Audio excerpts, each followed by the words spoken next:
Hey y'all, and welcome to Politibrawl. My name is Brian, and Mark Cuban gets absolutely roasted by Bill O'Reilly and Dana White, and even Stephen A. Smith can't cover for him, and you're going to notice the eerie silence of Chris Cuomo on News Nation. This might just end his entire career. But before we dive in, I want to give a quick shout out to our great sponsors over at Colonial Metals Group. They quite literally have the cure to Biden inflation and Harris economics, but more on that later. Now, let's dive in. Trump has already proven he can build a strong economy, he can secure the borders, and he is somebody that allies and adversaries respect. Those are all very important things. She has never, what has she proven? What has she done over the last 4 years? And you cannot make the excuse that she was the vice president and she wasn't in charge of anything. I think that's ridiculous. She is the sitting vice president of the United States right now. She's proven nothing. She's done nothing. I think she's in over her head. She knows she's in over her head, and nobody who is intelligent like Mark Cuban, Stephen A., or any of these other guys can tell me they truly believe that she is the better candidate. Dana, I love you. You're so wrong. Trump, inflation was up 25% over the Obama economy he inherited. Ask him about Yemen, where he decided not to take action and allowed 100,000 people to keep on dying in Yemen.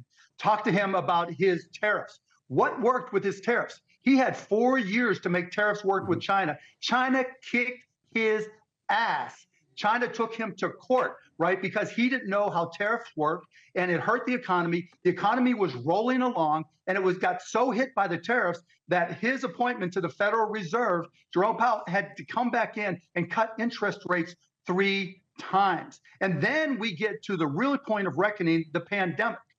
And what does he do? He says, if we don't test people, the viruses didn't really happen. He holds back on resources, except for Vladimir Putin, to keep people from getting healthy. Right, his administration was the same as his personal wealth. He inherited it. I got to jump in with course corrections here. Number one, the real wages, which is really the only economic barometer for the folks, was up 8.2% in the 4 years Trump was president. 8.2 across the board for working Americans. Fact. Under Biden-Harris, it is around 1%. No COVID pandemic. They have failed. Number two, inflation didn't start because Putin and the Arabs did anything. Inflation started, and I don't know whether you know this, Mr. Cuban, but Biden signed in his first week in office at least 20 executive orders making it harder for every fuel company to harvest their product, whether it be fracking or oil or anything. The fuel company said, holy you know what, we're going to get hosed because our prices to get the stuff out of the ground are quadrupling, so we're going to do it retail now. You think inflation just started when Joe Biden took office? That is It was 1.4 when Trump left. Inflation was 1.4. 1.4%. I know, it just shows you don't know how inflation, it shows you don't know what creates inflation. Look it up. Do you know how to use Google? Oh, wait. No, that's where I get my information on Google, right? I actually research government records. Whoa, what a concept. Outside of the economy, what else has he done that you would deem positive in your eyes? Do you realize that right now there are more armed conflicts right now than any time since World War II? It was a much safer place when Trump was here. When we think about the only way I'll respond to that is this. You're talking about folks coming across the borders and obviously the dangers that it may cause in a lot of people's eyes. What about things that are happening domestically? What level of responsibility do you have towards Trump in that regard? Well, not only that, I mean, when you think about all the people that are crossing the border illegally, I mean, this is just common sense. What about all the people that are here that did it the right way and are trying to get in legally, that are being jumped over and being handed money and a place to live, a telephone, credit cards, all the things that are going on, there are real Americans here that are going through hard times. That money should be going toward them. And there's nothing wrong with people coming to America. That's what this country was built on. But you have to come the right way. You have to come legally.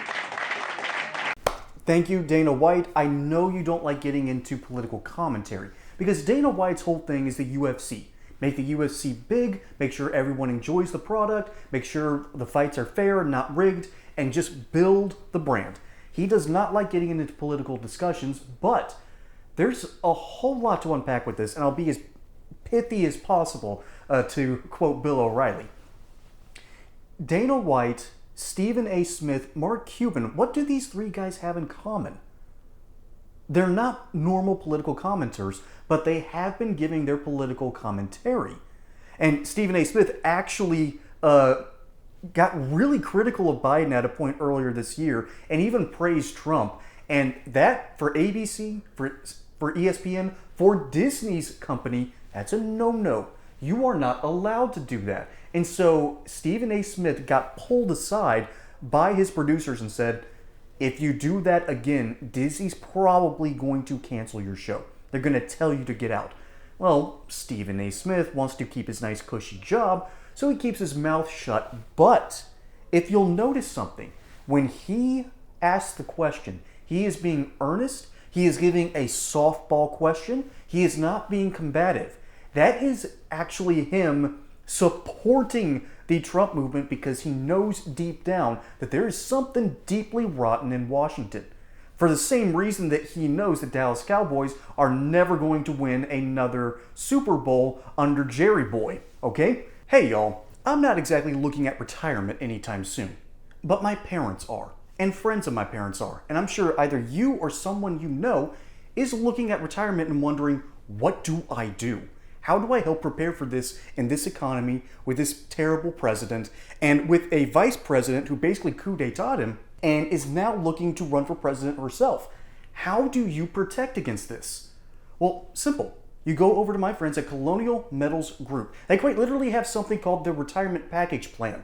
This plan backs your wealth with gold and silver accounts. And furthermore, you will have direct access to these accounts. So you're not at the whims of Wall Street. You're not at the whims of inflation. You are in command of your own destiny. As a bonus, qualified applicants can receive up to $10,000 in free silver, plus a couple of other little goodies that they're going to package up for you, and you're going to be able to protect your wealth and your retirement. So go over to this link in the description below at colonialmetalsgroup.com or call this number 800-203-0422 and see how they can help you prepare for retirement today by backing your account with gold and silver. Don't delay your retirement, folks. Protect the money that you earned with Colonial Metals Group. They're here to help.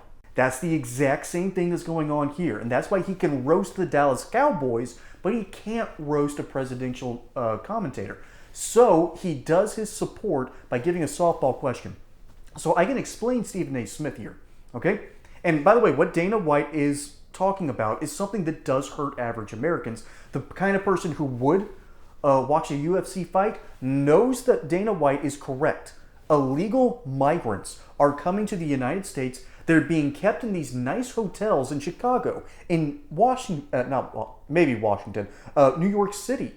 And meanwhile, there is an actual pandemic going on across the country. It's called fentanyl. It's ruining inner cities where people are walking around like zombies. It's ruined San Francisco. It's ruined Philadelphia.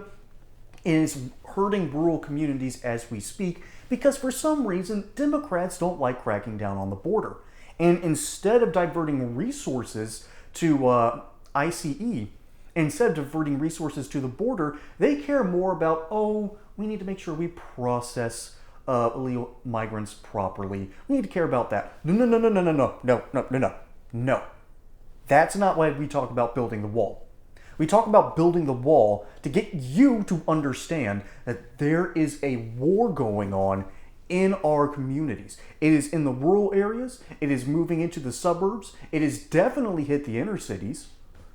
This crisis is happening everywhere, and Democrats would rather bury their heads in the sand than deal with it. Mainly because the only Democrats that seem to have any actual power are the rich white liberals. But you know what? I harp on them way too often. I gotta find a new topic soon. Because Mark Cuban, you know what? Let's talk about this. Let's talk about the mental psychosis that has just taken hold of, I'm talking about rich white liberals again, but whatever, that's the problem here. These people have just a mental psychosis that they cannot break because they're smart enough to believe the experts, but they're not smart enough to question whether this expert has some ulterior motives, whether this expert's actually right. This is why Tucker Carlson has such a following. Even though I don't like some of the guests that he's brought on, he asks actual questions. He wants an actual conversation, and that's why the Joe Rogan experience is so detrimental to this entire movement, because they can't stand an actual conversation with people. And I just covered a video of all these insane protesters at Madison Square Garden saying that Trump is a Nazi, Trump is a fascist. They're closer to the brown shirts than Trump will ever be. Mark Cuban is a smart businessman. He's fun to watch on television. But unlike guys like Elon Musk and Donald Trump, who, by the way, if you watched the Joe Rogan podcast, if you actually watched it and listened to it, you would have seen Donald Trump going on these weird tangents, but if you followed them, all of a sudden it starts to make sense. This is not conspiracy level territory. This is a man with an unusual depth of knowledge and ability to retain that knowledge and use it to make solutions. Elon Musk is the same way. And Joe Rogan got to display that. Meanwhile, you have Mark Cuban, who is clearly a good businessman, but he doesn't understand what he actually believes. And when Bill O'Reilly was correcting him on the record, when Bill O'Reilly was telling him how inflation actually works, Mark Cuban is laughing because he has a mental ceiling that he cannot punch through. All right, he just can't punch through it. He can't be put in a position to admit that he's wrong. So I don't know if this is an issue of power games. Maybe it's just level of IQ. Maybe, just maybe, Mark Cuban isn't really that smart and lucked his way forward. That's possible. I need to fully understand why. I've got to do more research.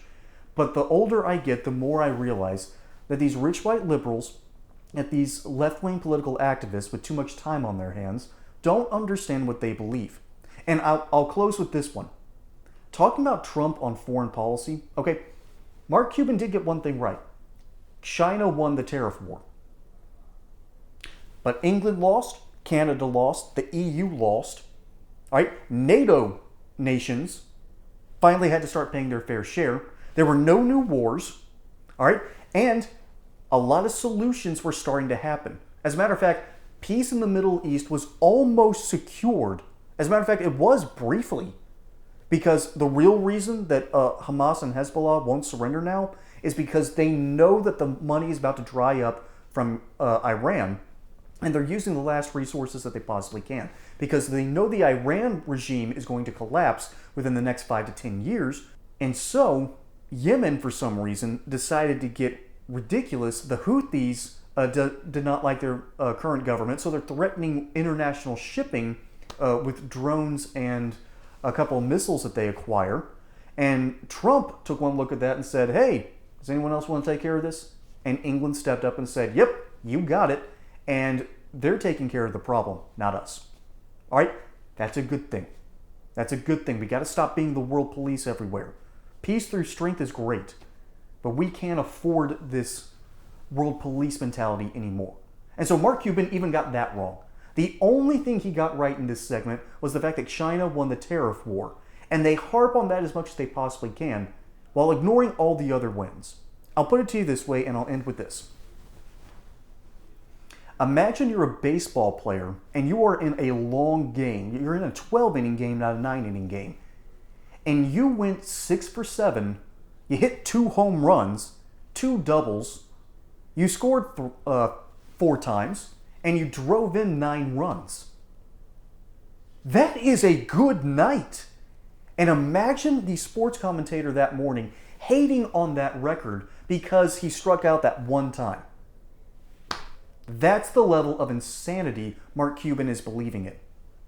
And by the way, there's a handful of conservatives that believe this too, and I just don't understand it. So if you understand this, let me know in the comments below. But imagine hating on your star baseball player because he struck out once, but he drove in 9 runs. That's what's going on here. It's peak insanity. And I'm glad that Chris Cuomo kind of let the conversation play out. He's not exactly known for that, and that shows a shift in new media because they're realizing that these conversations, these earnest people talking with each other, sells better than a bunch of paid shills telling you what you're supposed to believe.